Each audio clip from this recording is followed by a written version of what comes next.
Okay, so as we stated at the last meeting, we were going to bring you the proposal as we read the statute or the governor's proposal, trying to get each district to as close to 47.5 as possible. The performance salary schedule. What we were able to do with the 80% was move steps 1 through 15, or really 1 through 14, to step level 15, which is 45,172.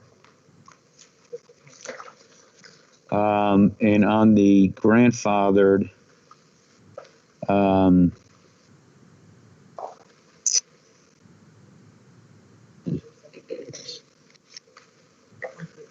one through 8 was able to move, and then on the 20%, with the exception of a few different levels, we were able to add $752 to each level. So that was the way we read the intent of the statute, or whatever. We have the 18 million from the state for this year's for teacher salaries. Because of the situation we're in terms of funding, and the fact that we are confident we will be called back, and there will be an additional cut to the budget, or reduction in our current year budget. We are unable to put any salary other than what was allocated in the governor's and in the final legislative budget that we received. So we are not putting anything on the table for the other areas other than, again, what we received. So I think I'll leave it at that and open it to questions. And then we can go from there.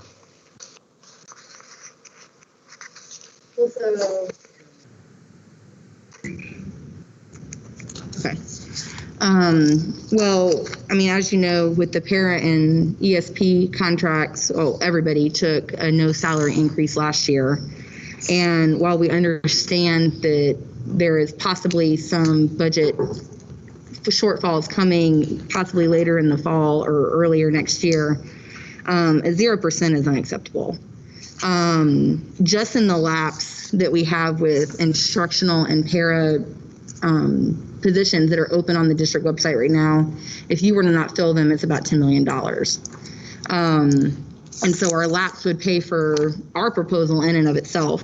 And I think another point to be made with our proposal with the para and support staff, and really with the teacher salary allocation as well, is we've accounted for the FRS increase that you guys have to pay out in our proposal with the 18% with benefits and whatnot that comes with the salary increase.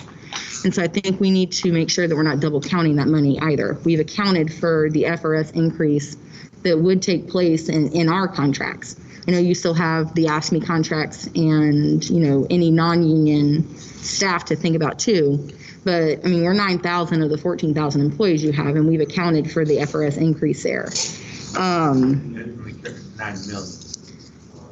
No, I said we're 9,000 of your 14,000 employees, and we've accounted for the FRS increase in our proposals and both the salary allocation for teachers and the para and ESP units in the 18% projection on top of the proposal. And so there is money out there. We need to be creative in how we look at our budget. We had IRMA money that is coming to us. I know it's a one-time recurring or one-time only deal for IRMA money, but that money came out of the general fund at some point to cover those costs, and we've gotten that money back into the general fund. So we could even look at creative options into putting some of that one-time money that we're seeing through that settlement, maybe even into the healthcare plan, and so that we can free up money that way as well. We cannot accept a salary increase for teachers, and we know that that allocation's there without a salary increase for our support staff. They're our lowest wage folks. They're part of the glue that's making this work right now, and we can't be snubbed 2 years in a row with this. And so we need to make sure that we are scrubbing those budgets and finding where we can get money for those paras and those ESPs that are doing the work. Now, I think we can still have the goal of getting to $10 an hour, and maybe we can work together on trimming up some of our proposal if you think ours is more liberal than where you want to go. But we have to have an increase for those folks this year. And so with the grandfathered and the performance pay, we do have some questions. We're just now seeing this, so we'll have to do the number crunches too. But we do have some questions here. With our school psychs and our OTPTs, we also have schedules for them. Are you recommending a no increase for our OTPTs and school psychs, since I don't have a schedule out for them? No, we actually didn't. We actually didn't print that, but it is on the screen if you look at it. And so if you still want to talk about it, you can. But it is here. We were able to,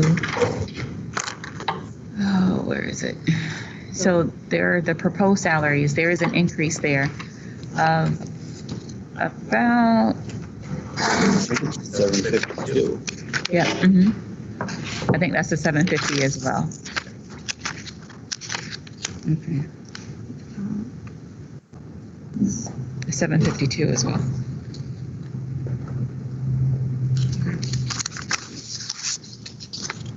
Okay. Also, with the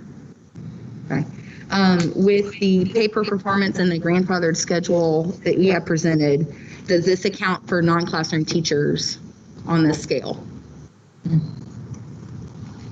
Or are you wanting to separate out a separate salary schedule for non-classroom teachers? Or does this account for everybody?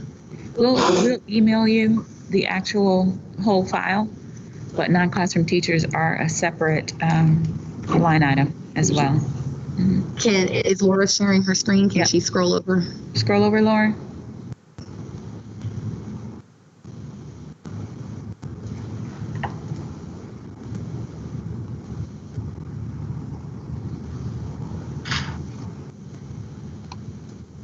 The non-classroom are in column V, W, and the pay for performance non-classroom are in A, B, and AC. Did y'all hear that background noise? No? So there's the non-classroom grandfathered. Where's the non-classroom performance? Right there. A, B, AC. That's psychologist. Oh, sorry. P and Q. Okay, I see. Okay. So what happens now, since we have separate salary schedules from your proposal for classroom and non-classroom? I'm a classroom teacher that wants to move into a coaching job. Am I going to get a decrease in pay by moving to a non-classroom position? We will follow what the current CBA says. Essentially, with coaching positions, if you look at how they're structured right now, there may be a salary increase or maybe a decrease. And so we would just follow what the CBA currently says about placing them on the salary schedule for non-classroom teachers. Well, but right now we don't have a delineation between classroom and non-classroom. They're on the same scale.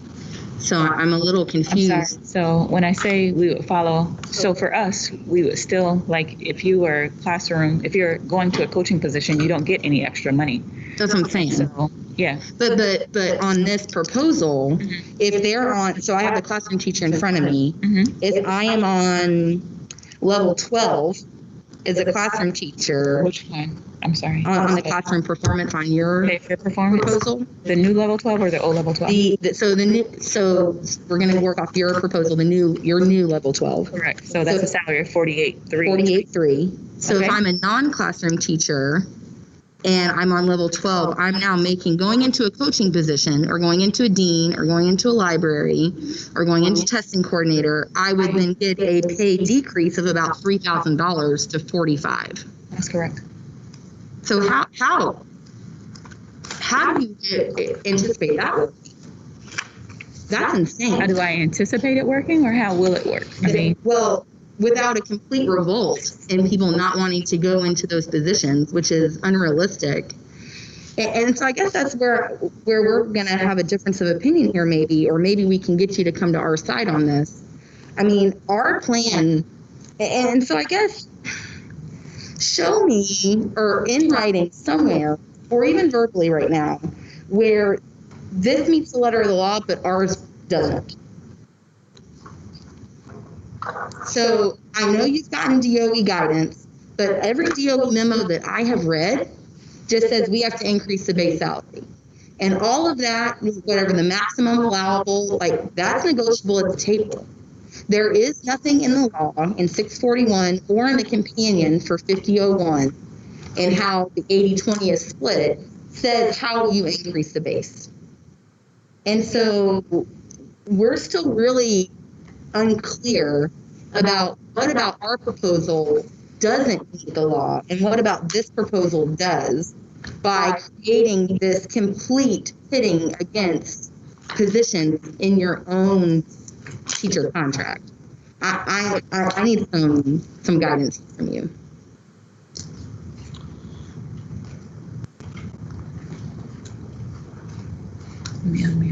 I'm not going to give you guidance, Stephanie. That's not my. Well, what are you getting then? I'm not writing, I'm taking What was done in the budget, what was told to us from the department, what the intent was, and we built it exactly the way they said. So what is the department telling you? Because I've read every single one of their official memos, and I can't see anywhere where they've said to create different salary schedules for non-classroom and classroom and have the non-classroom teachers making less. I don't see anywhere where it says that. Yeah, again, I didn't write it. I never said I was in agreement with how it was, and I think there's a lot of folks that would say the same thing. We are following the letter of what the intent was of this, whether we agree with it or we don't agree with it. So I still need some specifics here. I need to know what about your proposal follows the law and what about our proposal doesn't. I need that to be clear because, again, everything that I've read that's come officially out of the DOE in their memos, I mean, it doesn't line up with what this is, what this proposal is from you all. And I need whoever's whispering in your ear from the DOE, that's not what their official documents are saying. And so I need to know what about our proposal is illegal and what about your proposal meets the letter of the law. Should I say, I don't want this to get contentious because I don't think we need to go there. And so we need someone to decide that. I'm not going to decide that. And I'm not going to, as I said, give you guidance. It's just not going to happen. Well, I guess maybe I'm not asking for you to give me guidance because I think the only two people that have been to law school in this room are Tedra and Wilfredo, from what I understand. I understand that you're not a lawyer, I'm not a lawyer, but I need to know what you're getting because every single piece that I've gotten from the DOE that I've been able to get my hands on memo-wise and guidance-wise from the DOE doesn't say how to increase it. And so all of that should be negotiable at the table. We should be able to, under the law, I mean, if we look at House Bill 641 right now, I mean, on page 8 of that bill, under 18B1, One explains, yeah, this is how the 80% is broken out for classroom teachers and pre-K classroom teachers. And it's to get them to the minimum base salary, to try to get to 47.5 or to the maximum amount achievable based on the allocation. Again, the DOE is not saying, or even in this law, the legislature is not saying how to do that. That's bargainable. So are you looking at the screen, the highlighted version? And again, I'm not advising you either. That is not my role, nor is it my responsibility, as Mike said. But if we just look at the law, thank you, Laura, for pulling it up.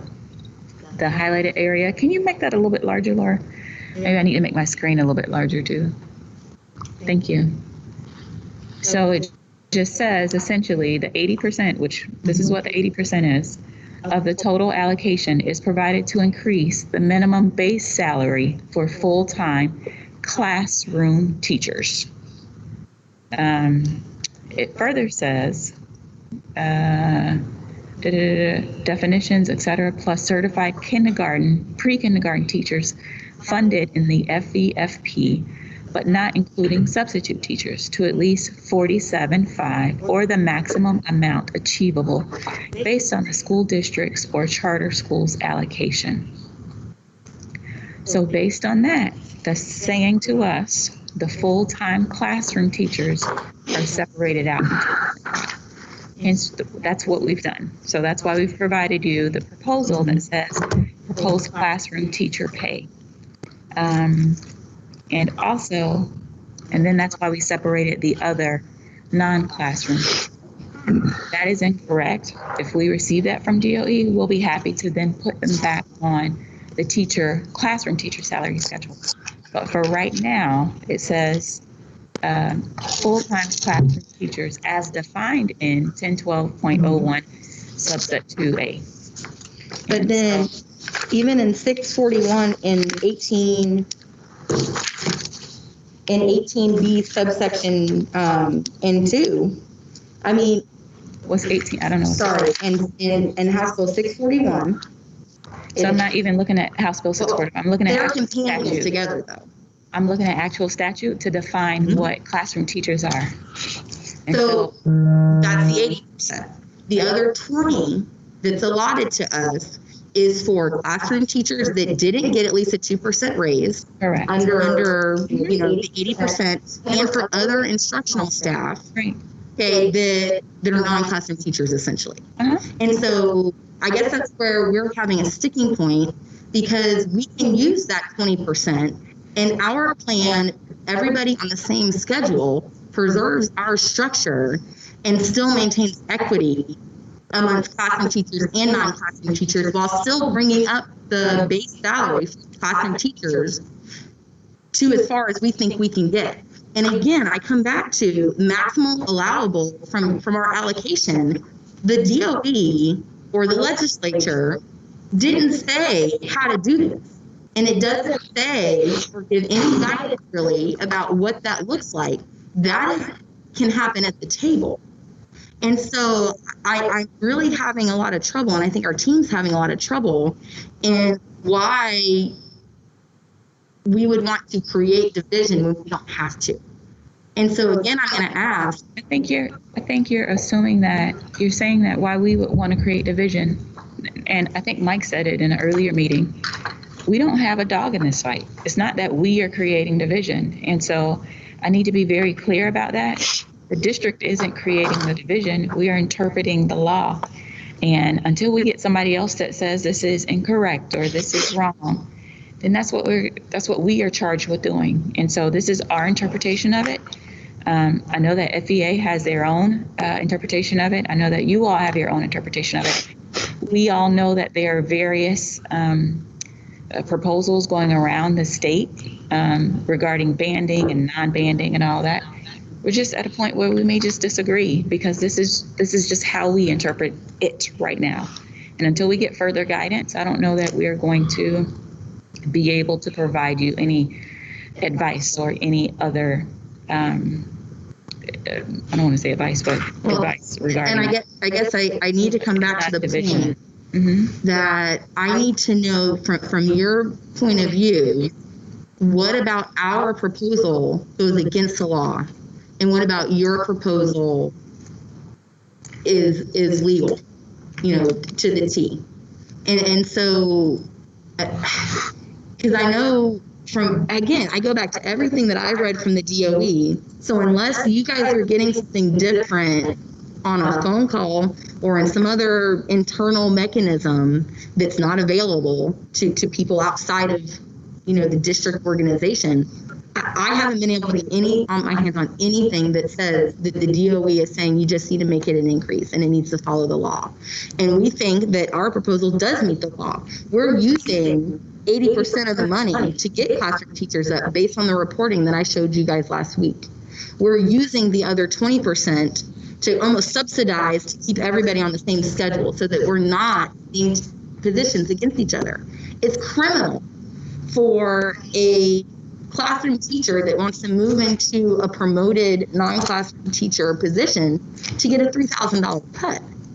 And if we can use our method to keep that from happening and to keep it as equitable as we can, I don't understand why we can't go that route, especially from everything I've read and even from the DOE's own guidance on how to report, because they sent you guys a template on how to report, which looks very similar to what we had showed you from what Union County did over the summer about all the information's in there.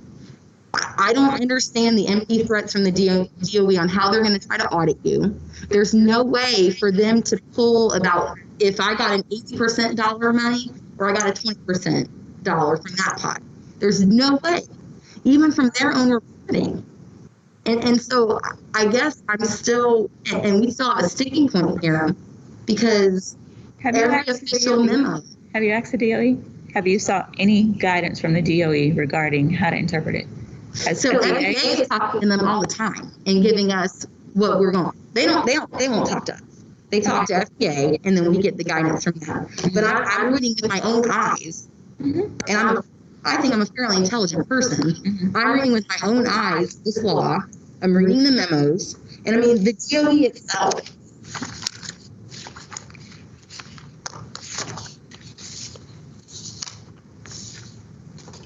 I mean, in all the memos that they've sent out between July 17th and then September 11th, all that they're saying is that for the requirements for House Bill 641, the district has to submit a preliminary expenditure report, which is very similar to what we showed you guys.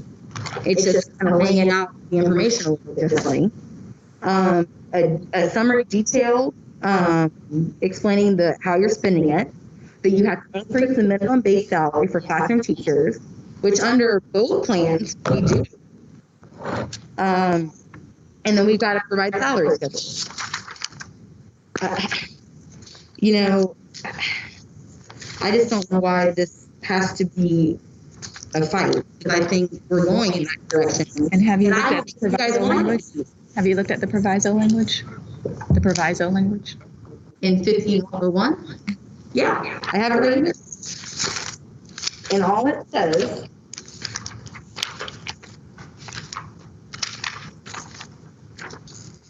is funds provided in specific appropriations 892 shall be allocated using base student allocations.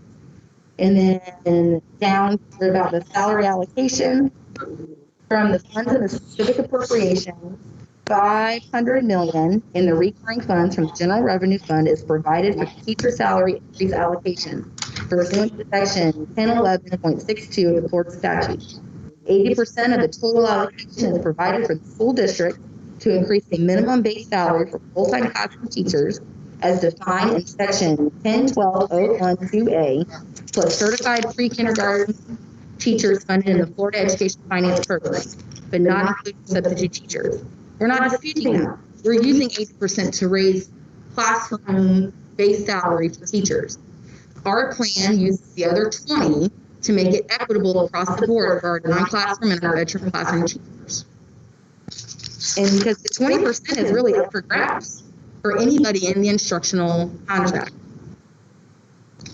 And so I would, go ahead. The proposal seems to be consistent with the reporting mechanism. What's it called? The spreadsheet that they put up? Yeah. So the DOE put up a spreadsheet, call it a spreadsheet, for lack of a better term. The teacher salary increase allocation preliminary report.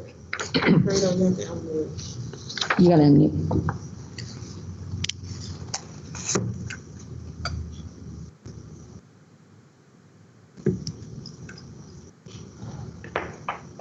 So our proposal seems to be consistent with what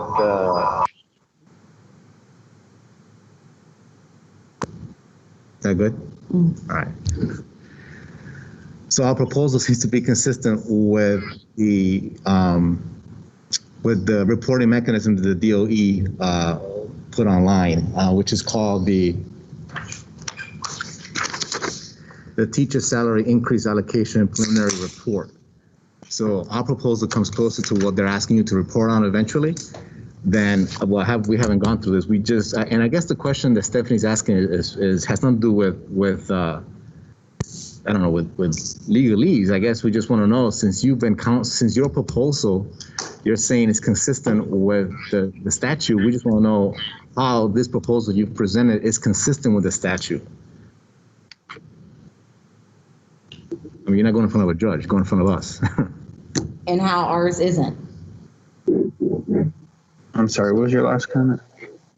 I guess the question that Stephanie's asking, I think is a legitimate question that we can answer here, is since you've been somehow counseled or guided to put together this proposal that's consistent with the law. We want to know how is this proposal that you presented consistent with the letter of the law. And I guess the second question, and you could take your time on the second one, is how is it our proposal is inconsistent with the statute? Because what we presented, when you look at it, when you look at our proposal and you look at what the DOE has put online, it practically is the same. Well, I mean, we're off here and there, but it's almost the same in terms of the reporting mechanisms and how you use the funding, the 80%, the 20%. We can't, well, we're looking at this for the first time, but we can't see that here just at the first brush. So we just want to know, okay, so you're being told that your proposal is consistent with the law. Someone walked you through that. Can you walk us through that?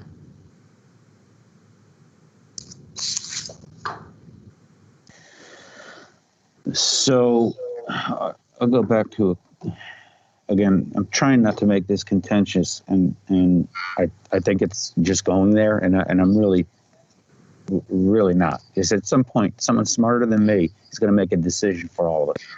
Okay, so I'm not going to comment on your proposal as to whether it's legal, not legal, or whatever. I'm not going to. So if that was one of your questions, that I will tell you I will not answer. The proposal we made, again, goes back to what we've been, what other districts are putting together and putting on the table, and how they calculated it. And I go back to the line, and if Laura, it has it, I don't, it was in the first thing where it said as close to 47, the maximum amount, 47, to at least 47.5, or to the maximum amount achievable based on the school district's allocation. And that's all I'm going to say. That's what I'm basing it on, right there. And, well, There's a part 2 in House Bill 641. There's a part 2 in House Bill 641 because these are companions. You can't read them in really silo. You have to read them together. And part 2 in House Bill 641 talks about your 20% non-classroom teacher or veteran classroom teachers that did not receive at least a 2% raise. And so I guess we're looking at, you have your percentages here. I mean, there's a lot of folks that are getting under a 2% raise on the classroom, even on the classroom teacher side, where on our proposal, there's very few, like it goes down to like 1.8%, I think is the lowest. And so how does this proposal, which just in and of itself separates out classroom and non-classroom, how does your proposal even meet that second part of House Bill 641? Because it doesn't seem like, it seems like ours is more equitable there and actually meets the letter of the law better than your proposal does. And so I guess, again, I'm going to say where I'm frustrated is that Mike, you said several times that ours is illegal or doesn't meet the letter of the law. I need to know why, because I'm not seeing it. And our lawyers aren't seeing it. And how does yours meet the letter of the law when ours doesn't? Because I truly believe maximum amount allowable is bargainable. The DOE has no place at our bargaining table. And so that is decided here between us of what is the maximum amount allowable. We should be discussing that at our table. The DOE does not have any place here. And they don't even get to approve this. They just have to get a reporting mechanism. And that's all. Because the DOE lost that fight in the legislature. They wanted an approval process to circumvent bargaining, and they lost that feat. They only get a report to pass on to the legislature and to the governor. They have no room here. And so maximum amount allowable and how we do things at our table should be between us and then go before our school board and before our bargaining units to ratify.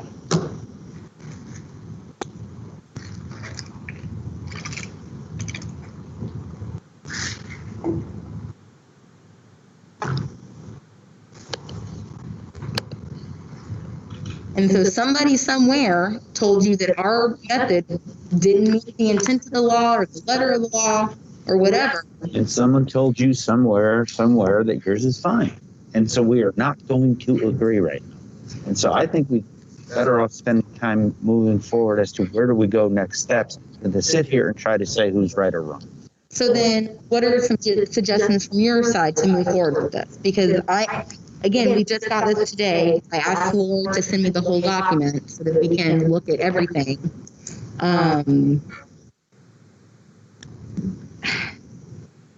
So I'm really kind of curious. How do you think we move on from here when we seem to be at such odds on how to interpret this?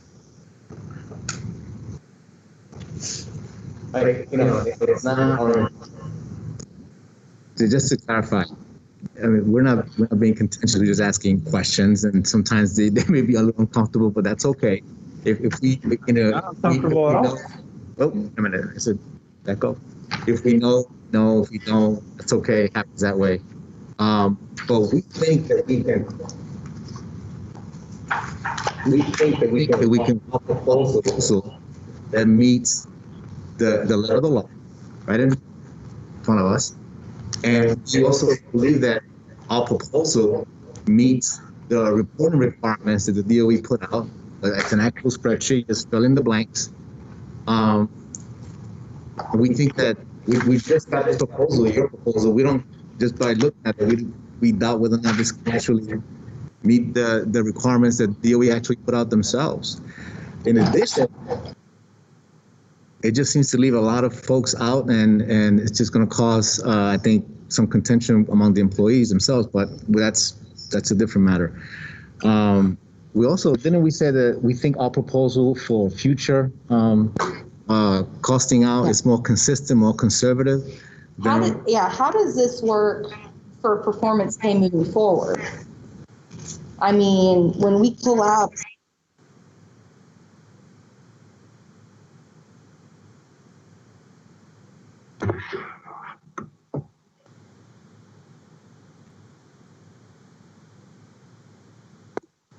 Lost sound.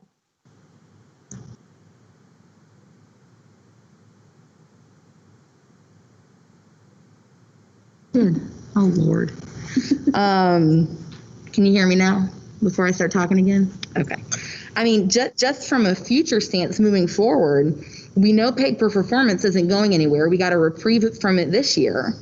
But how does that move forward when we've compressed 12 levels into one? And just even from a recruitment and a retention standpoint, if I'm a first year teacher coming in at 45-1, but I also, whatever level 12 is on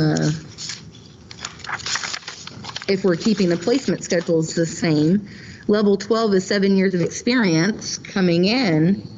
I mean, that right in and of itself creates problems. And then how do we enact performance pay moving forward with a compressed schedule like this? So, pay for performance is based upon your district-based evaluation. Last time when we negotiated raises, we did, I think, 2 levels or $600 for effective and 3 levels, which is $900 for highly effective. So it would be something like that. It would be separated out in terms of effective and highly effective. And then you would get a level increase or 2 based on whatever we negotiate at the table. So it would not necessarily impact your pay for performance moving forward and the retention moving forward. Because if we still maintain the 3 levels in terms of you being a highly effective teacher, instead of you being at level 3, then you may be at level 6, or you move up 3 levels, which would place you at level 6. So I don't know that it would impact anything moving forward for the retention of those teachers.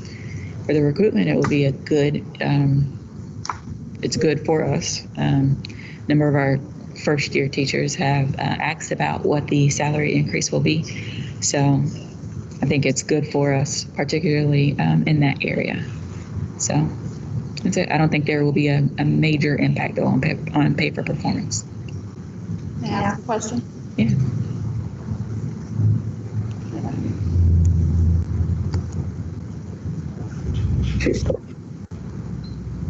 So, can you hear me okay on there? Okay. So I'm just curious, since we ask our administrators a lot, what their thoughts are that your deans could potentially be making less than your classroom teachers, and that a classroom teacher coming in tomorrow is going to make the same amount as a classroom teacher who has been with you for 7 years, highly effective each time. Like, how does that sit with you as an administrator? Oh, I thought you you were asking them. I'm sorry, you were looking at them. What were you directing the question to? I am actually. Okay, because you looked at me at the end. So I was trying to figure out cues with your masked eyes. So go ahead. It's my speech skills kicking in. So yes, it is really directed towards the administrators for the most part, because this is the one that's going to affect you directly. You have the teachers on the ground who are going to be asking, I've been here 7 years, I've been highly effective the entire time. Why am I making the same person that walked in as who walked in yesterday? Number one. Number two, I'm such an awesome teacher. I want you as my dean, but you're going to have to take a pay cut. Like, administrators, like, I'm just curious, like, where you're feeling this. I mean, I know where I'm at. How are you going to build a bench of leadership? Because typically the entry level to that bench of leadership is dean's position. So my understanding is the dean has, there's a supplement that goes with that. There's an extra supplement that goes with that, but they're still on that same particular step that they would have been at anyway. The dean is because it's the teacher, because they're under teacher contract. They're not under administrator contract.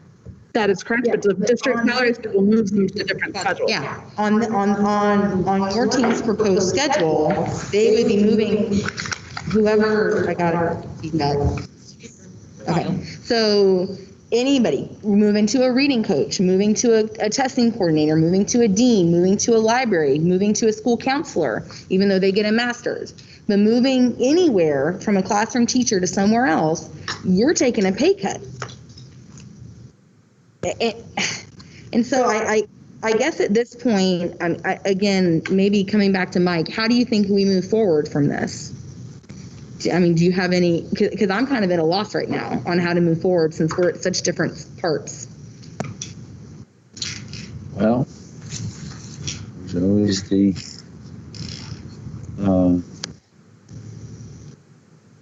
and maybe it's not, and I'm trying to, as I said, be contentious. Maybe we could actually go to impacts over this issue. I'm not saying tomorrow, but have someone outside decide what we cannot come to agreement. Well, I would say before that, and I don't disagree with Mike, but before that, I think one of the things, I know that you all just got this, I get it, when we bargained with Marianne on salaries, I think last year, year before last, because we didn't do anything last year, we did give them we did give her the salary, her and the team the salary proposal, and then she went back and looked at it. I think that would be a good start. Just like when you gave us your salary proposal, we went back and looked at it to see what we could do. The other thing I recommend is maybe talking to some of your counterparts in other districts to see what they're hearing and what they are seeing,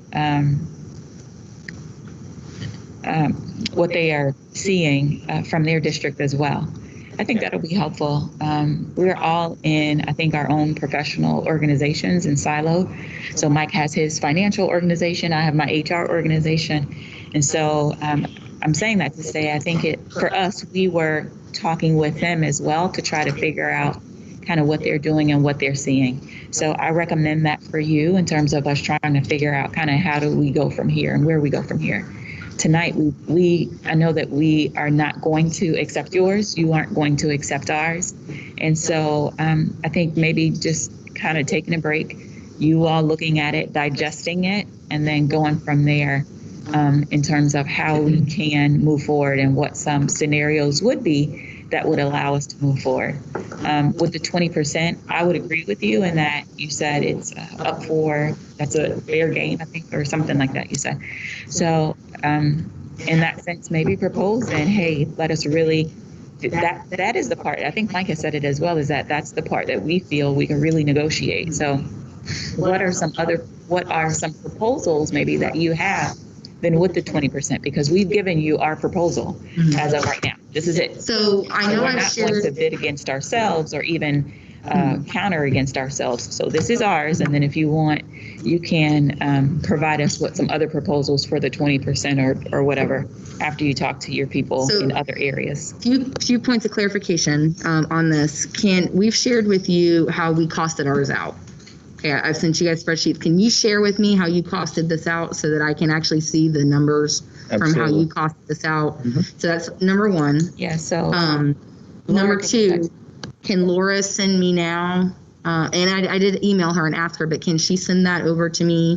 The actual proposal, what she had up on the screen.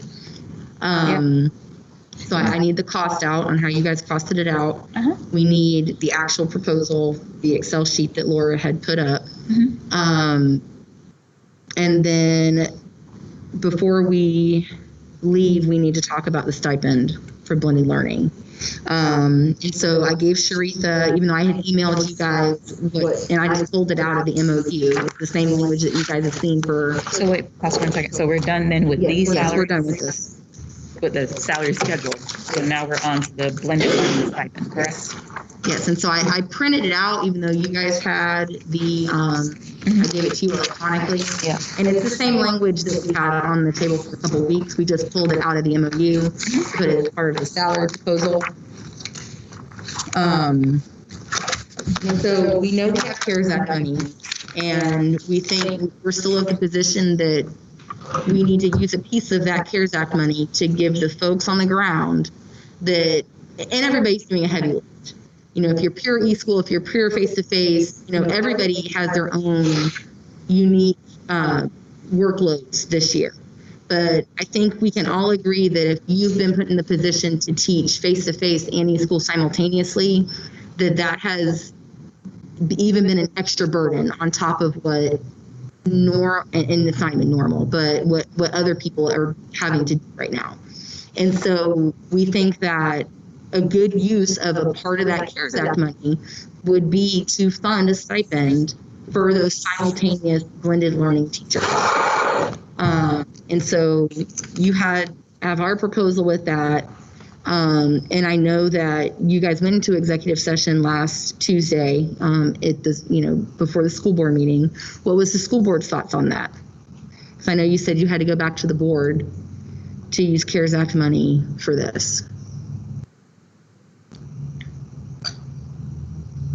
Oh, we can't really talk about what happened in executive session. That's why you have executive session. So we mentioned and brought the proposal, and we're waiting we talked about the concept. and that we were waiting, and that we didn't get into numbers, but we will bring them the plan that you have brought forward. So you didn't bring them the plan? Because partly because we were waiting for, I want to go with a full proposal in terms of the banding method, the other 20% in the care and the, I don't look at it as funding sources. As I said before, it's all going to come out of a pot of money that we have for our budget. So we talked about it, and they just wanted some more information, and we're going to go back and continue. You have to remember, I'm still advising the board that there's a cut coming, and that.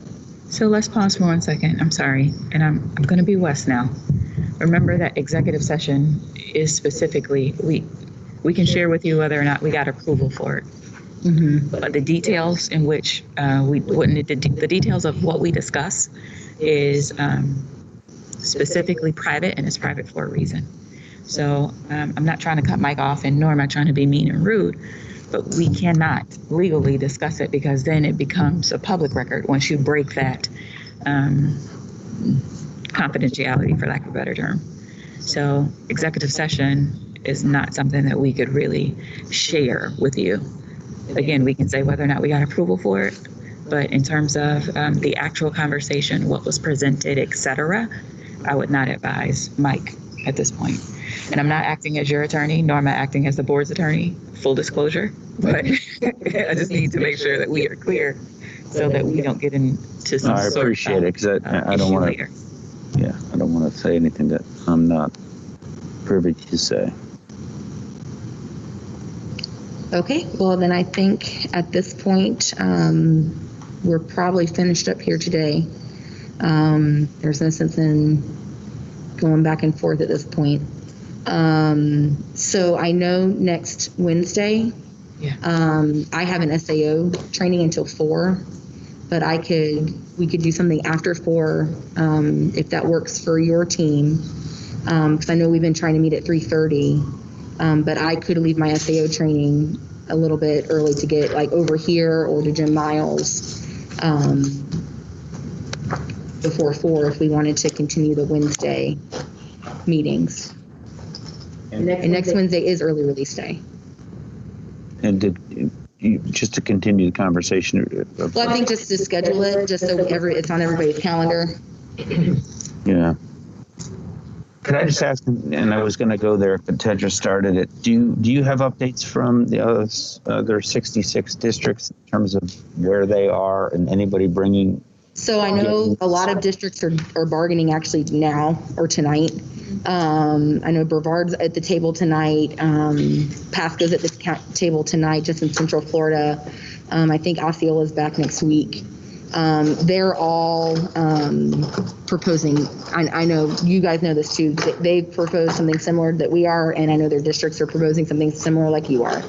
And so there really isn't any resolutions really for Central Florida yet.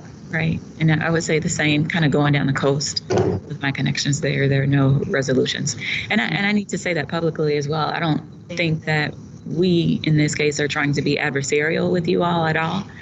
And if we could resolve this, quite frankly, we really would. We are, I think, suffering from a,